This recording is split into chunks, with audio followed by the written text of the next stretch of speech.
বাংলাদেশের প্রথম প্রধানমন্ত্রী তাজউদ্দিন আহমেদ, তার যে যেহেতু বাড়িটা, এই বাড়িটা সম্পর্কে এবং তার জন্মদিন এবং মৃত্যুর দিন উপলক্ষে অনেক আগত দর্শক এখানে দেখতে আসে। তো এই সম্পর্কে যদি কিছু বলতেন। আমরা জানি স্বাধীন বাংলাদেশের প্রথম প্রধানমন্ত্রী বঙ্গতাজ তাজউদ্দিন আহমেদ। বাংলাদেশের ইতিহাস লিখতে গেলে তাজউদ্দিন আহমেদের নাম সবার আগে আসবে। আমাদের তাজউদ্দিন আহমেদের বাড়ি গাজীপুরের কাপাসিয়া উপজেলার রাইদ ইউনিয়নে। এখানে রাইদ ইউনিয়নে ওনার যে পৈতৃক বাড়িটা, এই পৈতৃক বাড়িটা এখানে কোনো সংস্কার চোখে পড়ে না। উনি যে বাংলাদেশের একজন প্রধানমন্ত্রী ছিলেন, মুজিবনগর সরকারের প্রধানমন্ত্রী ছিলেন, এখানে ওনার জন্মদিন বা মৃত্যুদিন বিভিন্ন সময় এমনিতেও এই জায়গায় মানুষ দূর দূরান্ত থেকে, দেশের বিভিন্ন অঞ্চল থেকে এখানে পিকনিকেও আসে অনেক মানুষ। কিন্তু এখানে এসে অনেকে হতাশ হয়। এখানে তেমন কিছু দেখার মতো নেই। এখানে একটা দরকার ছিল, একটা জাদুঘর দরকার ছিল।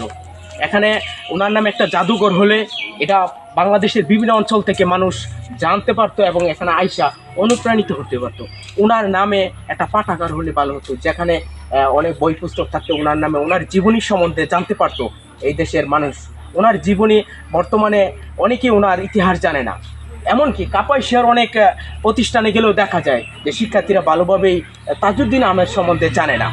তা আমার মনে হয় যে তাজউদ্দিন আহমেদের যে একটা অবিস্মরণীয় একজন অবিসংবাদিত এই বাংলাদেশের নেতা ছিলেন তিনি, ওনার নামটা যদি এভাবে মানুষের মধ্যে ছড়িয়ে না দেওয়া যায়, ওনার পৈতৃক বাড়িটি যদি দর্শনীয় স্থান হিসেবে না করা যায়, আমার মনে হয় একসময় মুছে যেতে পারে।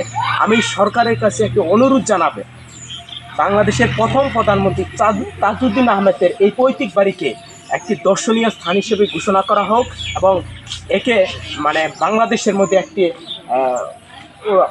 একটি গুরুত্বপূর্ণ স্থান হিসেবে ঘোষণা করা হোক।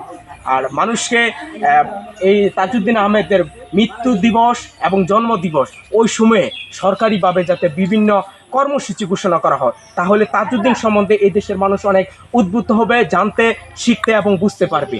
এবং আমার আরেকটি রিকোয়েস্ট থাকবে যে তাজউদ্দিন আহমেদের যে বাড়িটা, পৈতৃক বাড়িটা, এখানে যদি আরও গাছপালা, বিভিন্ন রিসোর্টের মতো করা হতো, তাহলে মানুষ ভ্রমণে আগ্রহী হতো।